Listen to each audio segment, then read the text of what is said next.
Hello everyone, my name is Pixlriffs and welcome back to the Minecraft Survival Guide. I hope you guys are having a good day. If it's looking a little misty in the distance, that is because I have my render distance turned down today. This is on an 8-chunk render distance, and I can expect that we will probably lower the render distance a little bit more when we come to use this farm. But we are back here at the Pillager Watchtower that I'm going to turn into a raid farm, and we're going to do part 2 of that today. We're probably going to take down a bit more of the terrain before we get going. Still got a couple of these islands to demolish out in the ocean, but that shouldn't take very long at all. We're going to flatten out all of the water around here so that it is back at sea level, basically, to make sure that we don't have any spawnable space for pillagers out here. And then we're going to take down this watchtower and convert a section of this area into the only space that pillagers and raid mobs are going to be able to spawn. And that should hopefully have this whole area set up for raid farming for the foreseeable future. It's still quite a distance away from my main spawn area, but in the nether, it's really not all that difficult to get to, and we'll probably make ourselves a tunnel from the nether hub to this area if we want to farm raid mobs in the future. Now, one thing to point out before we go any further, people did mention, people called me out on it, and rightly so, that my maths was a little bit off at the end of the last video. I mentioned that there is a 71 by 71 block radius from the center of the watchtower here, and then I counted 30 blocks out in this direction. Of course, 70 divided by 2 is 35, so we would have to add 5 blocks to the outside of this and then draw a square around that with a radius of 35. I'm not sure if radius really counts when you're doing squares. Again, it's clear that maths is not my strong suit at this point, but that is what we need to do. We need to make sure we have a 71 by 71 area marked out here that we can make sure that is the only place that pillagers are going to be able to spawn in the radius of this watchtower. But the whole thing is going to look quite different to this by the time we are done, and we need to bring over a couple of villagers from that village to act as bait for the pillagers, luring them into the farm, and then we're going to work out how things are going to go from there. So like I said, the first task is to get rid of some of the water and land that remains around here within the radius of the farm, and once again we're going to do that in the form of a time-lapse.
Hey folks, welcome back. I hope you enjoyed the time-lapse, and I'm standing here in the ruins of what was the Pillager Watchtower, and I've made sure to mark out the boundaries of the 35 block radius, yes I have counted it right this time, in which our pillagers and hopefully our raid mobs are going to be spawning. Now, I have been messing around in a creative test world with a few of these mechanics, and I'm pretty sure that the way we can get this to work is through kind of putting together all of the stuff we did last week, both for getting friendly pillagers to shoot at a villager, so kind of getting them to be attracted towards a villager which is not actually something they can attack, and yeah, having the raid farm setup that we put out in the ocean previously. I think together we can put those things into practice here. There is still a bunch of work left to do, primarily because we have to dig kind of a pit down here into which the pillagers and raid mobs are going to fall after they've been attracted towards this villager that we're going to be putting in the center here, which I should hopefully still have a couple of villagers left in that village in the distance who we can bring over here by boat and get them up into a kind of trap up here that is going to keep them 100% safe. That is my hope, at least. But I brought a bunch of materials with me, and I have had to go to one other Minecrafter's channel to figure out exactly how they were getting pillagers to fall into the water streams every single time, because one of the things I noticed about the design I tried the other day is that the pillagers were having a little bit of trouble leaving the water streams. I'll just demonstrate quickly here. When the water streams were flowing along any set of blocks, they would kind of pause at the edge here, just kind of on the edge, and they'd kind of bounce up and down as if they didn't want to fall off of that block and leave the water stream. And I was interested to see exactly how other folks got around that problem, so I went to the channel of Azumavoid from the Hermitcraft server, who has put together a raid farm of his own, and he pointed out in this video, or at least the video showed his Pillager Trap, in which he has a set of glass panes in the middle. And as you can imagine, glass panes basically end on this side. The kind of hitbox of glass panes, the bit that you can stand on, ends after a couple of pixels. So even if you have a water stream flowing over the side of one of these, it will actually cause the pillagers to fall off the side because they think they can stand on the very edge of a block, and it turns out for them they cannot. So yeah, I'm kind of hoping that we can put those glass panes into practice there, and I will link Azumavoid's raid farm video in the description as well, because chances are it's a better design than mine is, but overall, we're going to give this a go. So we're going to take out this block from the center for the purposes of counting, and out from the center of this tower, we're going to count 1, 2, 3, 4, 5, 6, 7 blocks, and that is where we're going to start the outer ring of grass, and that's going to be where the pillagers themselves start to spawn. I'm going to pop down some of the shulker boxes that I've got here just so I can create a little bit more space in my inventory. We've got a whole bunch of grass that I pulled out of this area that I'm going to put back into the area, so we're going to start out here, and that is where the outer ring of grass is going to be. So we've removed 7 blocks. On the 8th block over here, we're going to put our ring of grass, and that is potentially going to start to cause pillagers to spawn in this area. Once we place down some blocks that they can spawn on, like grass, then we're going to start to see them appear. So don't worry too much about that right now. We're going to deal with that in a second. We're going to take out 1, 2, 3, 4, 5, 6, 7, and start that once again right there. At least I think that's, yeah, 2 blocks away from the base of the tower, basically, is where we're going to start the ring of grass. And by controlling the size of this grass area around the outside of the tower, we can control how many pillagers are going to be spawning, and that's something that's going to be kind of crucial to work with later on. Once we've established this perimeter of grass blocks, 2 blocks in from that, I'm actually going to draw another circle of grass blocks, basically tracing the outline of the base of the tower here, like so. And that is going to be temporary. We're just going to be filling this in for the moment, and the reason for this is so we can attach a set of trapdoors to either side of these grass blocks here, one there and one there, and that's going to ensure that any pillagers who spawn around the outside immediately fall down into a set of water streams we're going to have down here that will also be catching the raid mobs that come out of the central part of the farm. So with our trapdoors in hand, we're going to be laying those along each side of this outer ring of grass blocks like so, bearing in mind, of course, that you're not going to be able to put 2 trapdoors on the corners, but one on one face of this corner block should do, and we're just going to keep going all the way around the outside until we've done that. I might need to go and make some more trapdoors, actually, because we will need some for the center ring as well. There we go. Had to go and grab a little bit of oak wood from the chest that I've left over there with all of the the kind of remainder. You can't quite see it from here, actually. The remainder of the stuff I took down from that hillside. And if we place trapdoors all the way around the outside here. We should just about have enough for this. Oh, we were 2 trapdoors short. Never mind. I guess I'll just go and quickly take down a tree. There we go, 2 more trapdoors on that corner there, and now we can take out this central ring of grass blocks like so. And this pretty much guarantees that any pillager that spawns on the outside ring of grass out here is going to try and walk towards the villager, who we're going to place on this central block right in the middle of everything, and they're going to walk over those 2 trapdoors and fall down into the set of water streams that we're going to be placing down here that will lead to the center of the farm where we are going to be standing, swiping at them with a sword. Now, the remaining arms of cobblestone that you can see reaching out from each side marks out the maximum area of grassland that we can have around the outside here on which we are going to be spawning pillagers. However, I'm not going to use this entire area because that would be pillager overkill. In fact, I'm pretty sure that some of the pillagers spawning out there wouldn't even be able to see the villager that we've placed as bait in the center of the farm, and even if they could, it would probably be too many pillagers and they would end up filling up the waves of the raid before the wave of the raid could refresh and spawn in fresh mobs like witches and ravagers and vindicators and basically all of the stuff that we want to spawn as part of the raiding party, the mobs we want to farm as part of this raid farm. So instead we're probably going to be sticking to just 2 or 3 layers of grass, but I'm not going to put those in just yet, mainly because the pillagers themselves are going to start spawning and we really don't want that to happen quite yet. So I'm going to torch the outside of this just to make sure that we have a little bit of player place light. It being daylight will not affect whether or not pillagers spawn, so player placed light should hopefully keep them away until we've made a few more preparations, which is a good thing because the next thing we need to do is do a bit more digging down. In fact, this entire area, which I'm going to box off with the remainder of these grass blocks, they should all just revert back into dirt and stuff, of course. This area here is going to be basically torn out and replaced with a set of water streams flowing in towards a trap in the center that's going to direct them down to us where we're waiting underground. And while we're not going to dig the entire thing out to bedrock or anything, one of the things I've observed from building the temporary raid farm that we built out in the ocean is that we probably need to install some sort of fall damage situation to make sure that the evokers that come down have taken enough damage that we can kill them in one hit before they start to summon any vexes. Otherwise, we're going to find ourselves beset by vexes before long. And people did have some very helpful hints about that in the comments. People said that other people have put boats and stuff around the outside of their farms to make sure that any vexes that get spawned will just fly straight into the boats and won't be able to damage the player and will just despawn and die in there, but personally I'd rather not deal with them at all, so hopefully with the way we've got this set up we shouldn't have to worry about the Vex threat in the slightest. Now we've got this whole thing boxed off with grass, I am going to just remove all of the water sources in here. I have 2 stacks of ice with me to make the water sources inside here a little bit easier to place, because otherwise we're going to end up just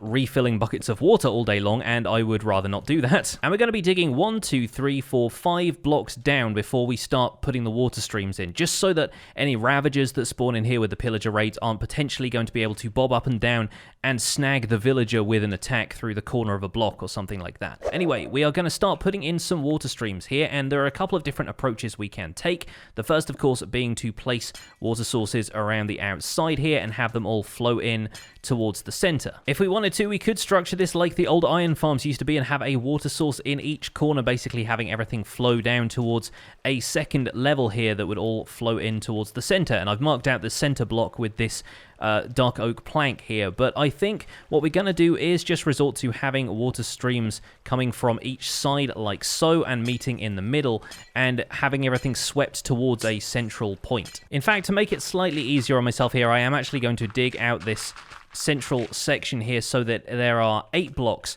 from the wall to the center, because that's the maximum length that a stream of water can travel. So that's going to travel out to the center and then stop, meaning that the glass panes that we're going to put in a ring around the center here are going to have the lowest amount of water flow on them like so. And hopefully that should be enough to make sure that we can flood this entire section without the water streams overlapping too much. There we go, we have water streams set up along 2 of the 4 sides here, and on the central point of the other 2 sides we just have a single water source flowing from a block in the wall here. This actually leads out into the ocean, but that does mean that any items that get dropped in here, and therefore any mobs that get dropped in here, will slowly make their way towards the center like so. And obviously this could be refined a little bit if you want to have the pillagers not drift in water for too too long, that kind of thing, then that's probably something that you can revise a little bit yourself, but this will do for the time being. So as I mentioned here, we're going to dig out the 3x3 in the center and make sure there is a single block shaft down there that the pillagers are going to fall into. We can decorate the outside of this with glass panes like so, and that's going to leave a gap in the center for them to fall down. Of course, we are going to have to decorate the rest of this drop chute with glass panes as well to make sure that they can all fall down into a collection pit at the center there, but that's really not going to be too much trouble at this point. And so far from the outside, the farm is going to look like this. We're going to take care of this central platform in a second, but first, I think we should probably see if we can get hold of a villager. And this villager here is just hanging out on the edge of town, doesn't have a profession or anything, but the profession, of course, should not matter. As long as you've got the profession block that matches it, it should be fine to steal one that does have a profession already, although getting stuck on the path like this is a little bit embarrassing, so I don't recommend doing that. Anyway, we are off towards the farm with this guy, and we should hopefully not have to deal with any pillagers since we've limited the spawnable area for pillagers right now. We should be able to get him up and into the farm without him being shot with crossbows too many times. On top of this crafting table I've put in the center here is where we are going to build the safe haven for our villager to go. I'm going to place a glass block there for him to stand on. We're going to wall him off around each side here with glass, and on one side here we are going to put the villager's workstation. In this case, we're going to be using a composter, and the reason to put that there right now, even though it does risk us starting a raid if we end up killing something with Bad Omen right now, is so that he can pathfind to it, meaning that we don't have to worry too much about getting minecarts and stuff in here if we want him to stand in this space. All we should have to do is get him over here in the first place and then give him a couple of quick nudges into this central section here. So here you go, fella. Hopefully you should be able to pathfind to your workstation once you're on dry land. Yep, there you go, over the trapdoors, nice and easily. We should probably close a couple more of those to make sure he wants to head over, and yeah, he's probably going to fall in the pit, isn't he? After giving me a freaking heart attack a couple of times and just walking off this whole platform and and just generally giving me grief, we have managed to capture the farmer in his little cell here. So with all of the trappings of this villager debacle taken care of, we can open up all of those trapdoors again, and we need to start placing snow layers around the outside of this villager's enclosure. But first of all, of course, we need to make sure we have a spawnable platform for the raid mobs over the top of him, and that is going to be exactly the same as the one we designed earlier on last week, where it's just a grass platform over the top of him with water streams flowing in opposite directions. And at this point, we can take out this central platform that was the base of the old Pillager Outpost. We can remove that entirely, and that will mean that anything that comes off the platform ends up falling down into this area down here. Much the same as last week, we're going to make sure that this is a 5x7 platform with fences along the short sides and fence gates along the long sides once we have placed in the water sources that are going to flow downwards into the water pit below us. And I guess we'll probably just set up the fences first and have fence gates on either side here to make sure that they don't attach and leave the mobs something to end up walking on. 2 rows of ice along the center, 1 here and 1 here, and then we can start to break these open with something other than a silk touch pickaxe so that they form water sources like so, and then we just fill in the fence gates on either side, making sure, of course, not to place anything that's going to update these water sources and cause them to flow into each other in the center. This central line here is where our raid mobs are going to be spawning, and by the magic of entity collision, they should all collide with each other and get propelled into the water streams in one direction or another. It's going to propel them off the platform and down into here, where they're going to get swept up in the water streams. Before I get rid of the central platform, though, we need to make sure that this villager can be seen by the pillagers. And oh, that presents a bit of a problem because, yeah, the composter is not a completely solid block. It's got that open top. We're not going to be able to place snow layers on that, so we might have to use a different type of workstation, like a cartography table or something like that. Something that's got a completely solid surface that snow layers can be placed on. Otherwise, yeah, that side of it isn't going to work and the pillagers aren't going to be able to see him from that direction. Now, in the villager's slightly elevated position here, he should only require 4 snow layers in front of him, and the pillagers should be able to see him. But of course, we can observe that behavior once this farm starts spawning some pillagers, and if he ends up taking a stray crossbow bolt or 2, we can always increase the snow layers to 5. But I think because he is 1 block further off the ground than they are, that should not present too much of a problem. They should try and fire upwards towards him and only hit the snow layers there, especially with him having a full layer of blocks directly above his head like that. But in the meantime, I am going to head back towards the village to see if they have any sugarcane or a spare cartography table that I can use, or at the very least a workstation with a solid surface. Is one of these a cartographer's house? I have a feeling that some of these might have workstations in. Well, a brewing stand is not what we want. Aha, perfect, exactly what I wanted. A cartography table is in here. There's even a little bit of paper and some empty maps. I have probably just stolen this guy's profession workstation, but the sun is going down right now and he doesn't really seem to care. So let's take this over here and let's put the snow layers on that instead. Oh, we have our first pillager spawn. He does appear to have spawned over here, and this is kind of the ideal conditions for a test of our villager trap. Yep, there we go. He did just walk right the way off that, although I think he was tracking me rather than tracking the villager. So we won't quite get to figure out whether he can see the villager in there or not, but it does seem like he has fallen directly into this central trap. That is ideal for what we want, and we can take him out nice and easily and set off a rocket to celebrate. Perfect. There we go with the cartography table in place and some snow layers piled up on top of it. That should be more or less everything we need, with the exception of a killing mechanism down here for the pillagers and widening out the platform that the pillagers are going to be able to spawn on. So all we really need to do now is dig down here until we have a containment area that we can use to trap the pillagers and hack at them with a sword until they give us Bad Omen. So here is the temporary setup I have got for now. We have opened out this whole section so that there is no longer a platform in there, and we're going to start placing the grass in. I have a trapdoor that leads down to an incredibly rudimentary little section down here that I might put a safe fall in there just with a water source at the bottom there, and that's leading out to this section here, which right now I need to go and get some more glass for, but I think what we're going to do is just place in a trapdoor like that, maybe wall it off on this side as well with something like a trapdoor here, for example, and then we're just going to place a lava bucket in there. It's going to be held in by the glass right now, so it's not flowing anywhere, and hopefully anything that falls through here should fall directly into the lava source, and then that will allow us to basically dispose of any pillagers who head down here. And if a few pillagers do escape the lava trap, then we might as well just kill them outright anyway. But now I think is probably the time that we need to start testing